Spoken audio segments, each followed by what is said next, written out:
Food bloggers and food content creators are not the same. Let me explain.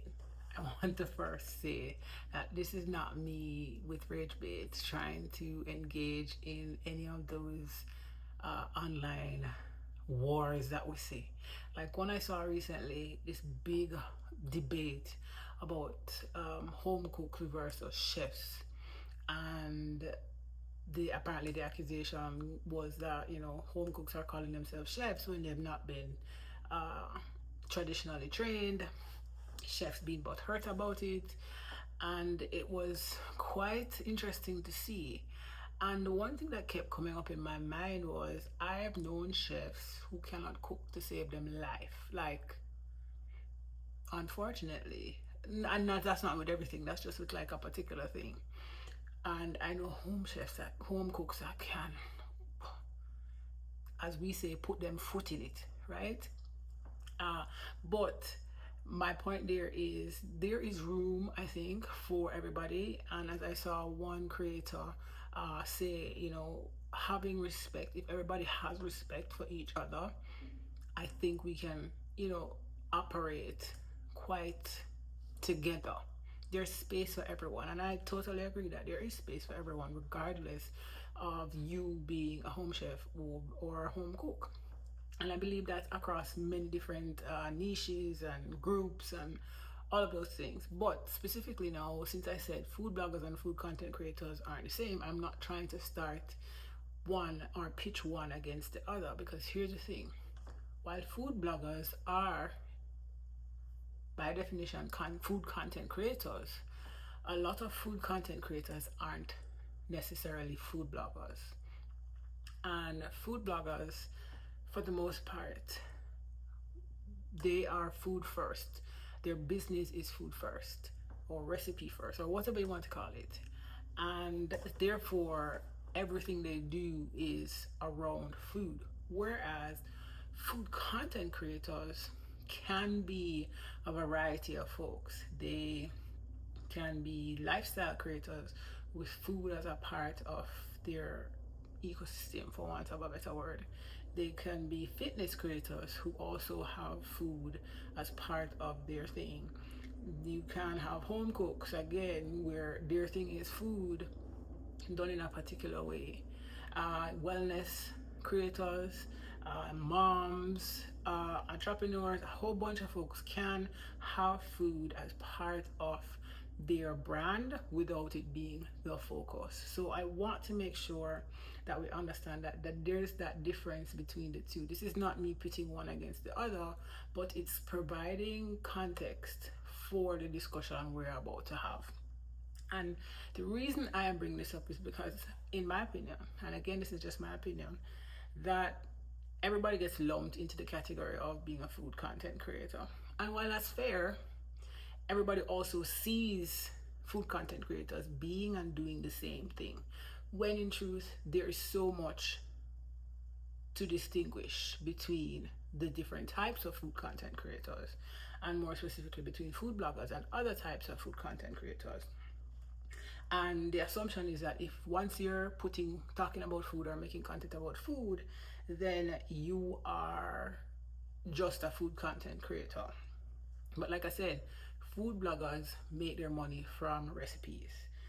It's the basis of their business. And so income is tied to that food, and not just the food, but you're talking website visits, website traffic, you're talking about ads, you're talking about affiliates, you're talking about possible sponsorship or partnership deals. Their whole thing is tied to their own income, is tied to all of those things. And so that makes them a food first business. Whereas food content creators are much broader. And like I said, it's part of their content, but necessarily the content.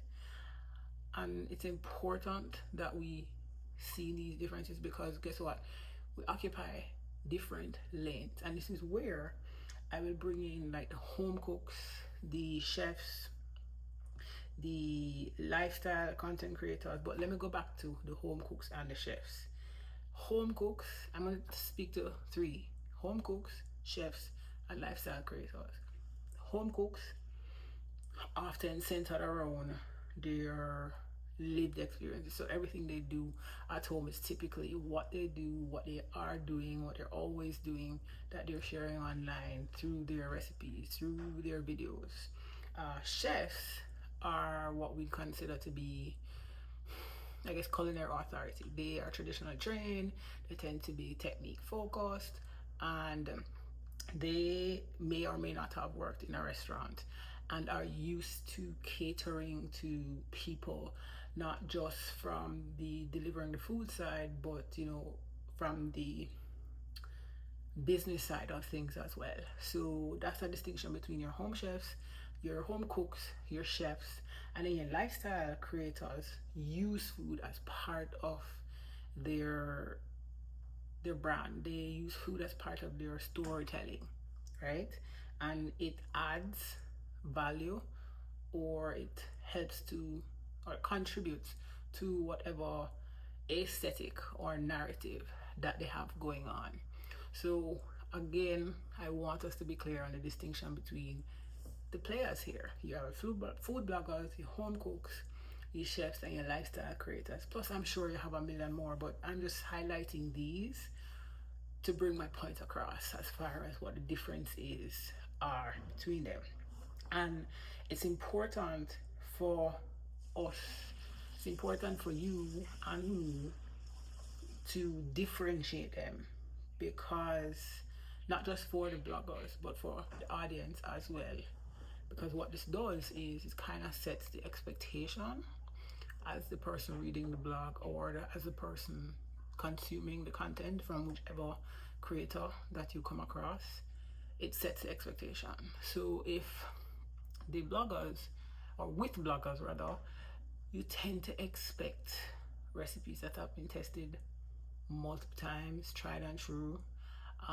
You tend to expect things like measurements, be able to print out substitutions, notes, and in getting the recipe in a tutorial kind of way. Like they give you all the steps, they give you the layout, probably with pictures, all of those things. And that's what you expect with a blogger.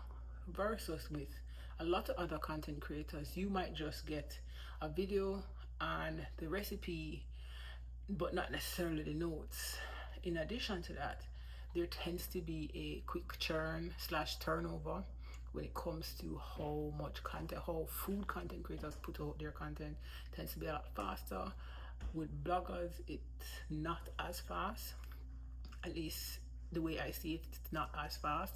And so if the expectation is, or if you look at the expectation between what you expect of a food blogger and what you expect of somebody who is just churning out those recipes without necessarily testing it, as far as they can point to, this is how we tested, which is what you would expect with a blogger, and it's documented and all of that, versus somebody who is saying, I do this every single day and this is how it turns out, this is my experience, this is what I get every single time, and I do it real quickly, as in the content comes out real quickly. So if you expect fast content and you run up on somebody with a blog, or you go to a blog and you don't get the same kind of fast content, then your expectations are either met or not met, right? So it's important for that to be considered. In addition to that, truth is, blogging, while I think blogging is here to stay, if not making quite a comeback, it isn't dead.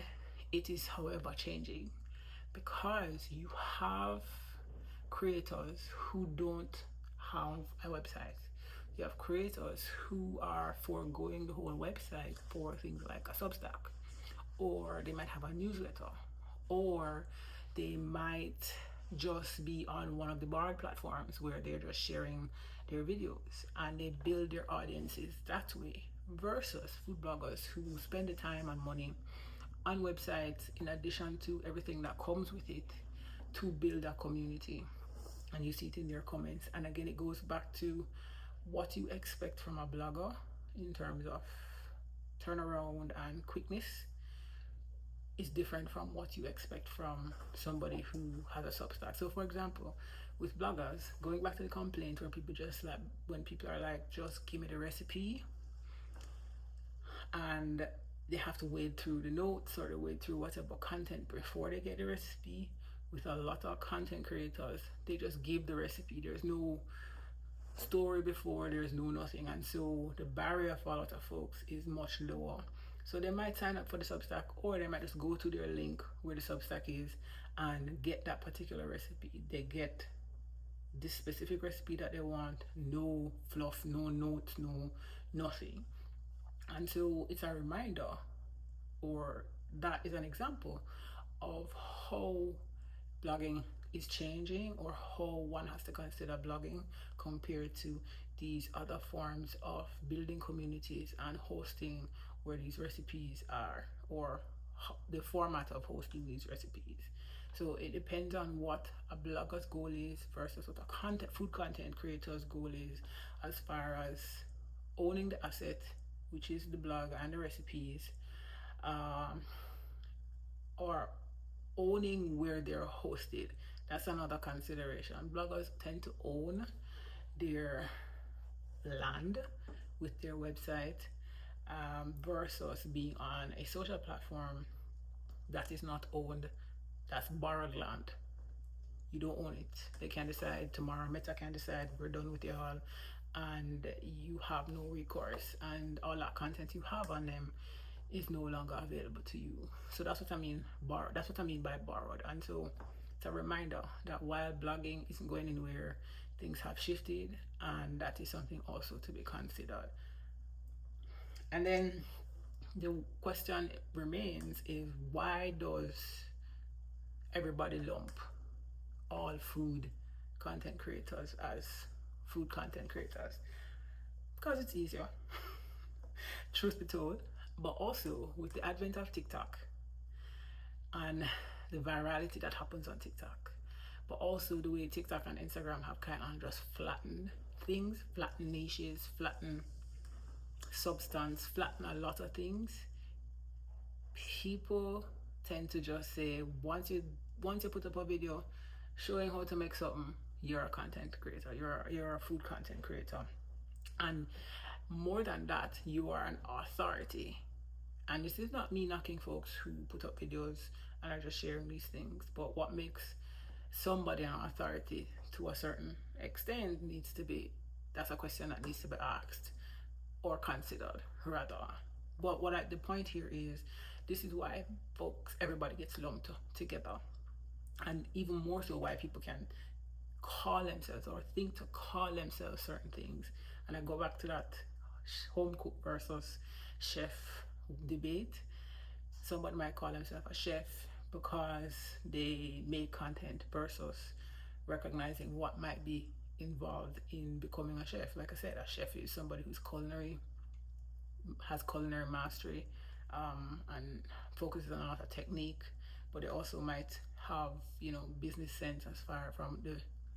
business sense as far as catering to large groups of people, providing food for them. Home cooks might also have that experience as far as being able to cater, because if you spend years doing it, you build up some kind of mastery, some kind of skill. But there's a difference. But there are differences, and so it's important that we don't lump everybody together. Yes, we're all food content creators, but give people the due that they deserve, the respect that they deserve.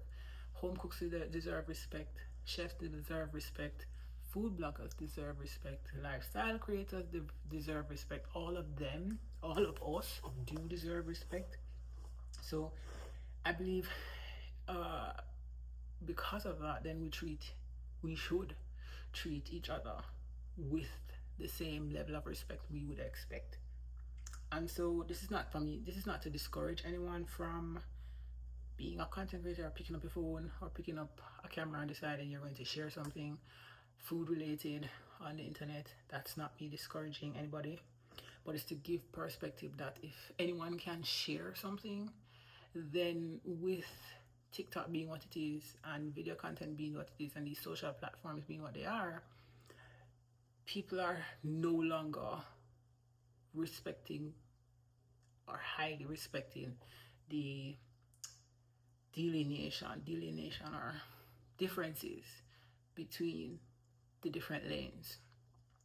And if anyone, so therefore, if anyone can share a recipe, then everyone can believe or call themselves an expert. That's not necessarily so. My personal view is there is room for everybody. That's what I believe. I also am not interested in just delivering recipes to people or being a recipe house or database. Rather, I'm more interested in delivering or sharing an experience through food, helping people experience food differently. That's where I'm coming from. So rather than engage in these wars and pit one group against another, instead I'm going to appreciate and understand that we are different. We have different lanes, and respect needs to be given to each lane. We can all bear to learn something from each other, because I'm sure food bloggers learn things from other content creators, just like how chefs can learn things from home cooks can learn from chefs, lifestyle creators can teach us things, in terms of zooming out. But there is room for everybody. So as long as we stay curious about food, and I'm bringing it back to food here, as long as you stay curious about food, it means you're not going to stop learning. And there is always going to be somebody who's better than you. Does not mean that you don't know what you're doing. It doesn't mean that you don't have expertise. It does not mean that you don't have something to teach or to share or worthy of sharing. So for my food bloggers, respect is due.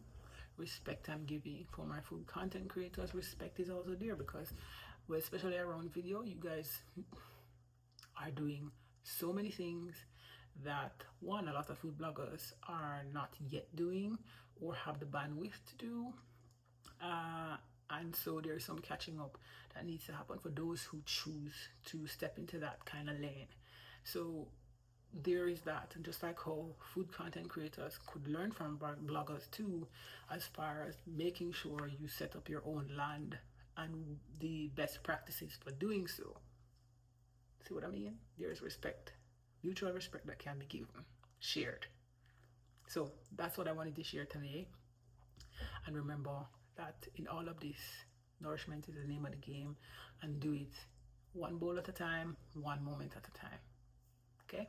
So until tomorrow, bye.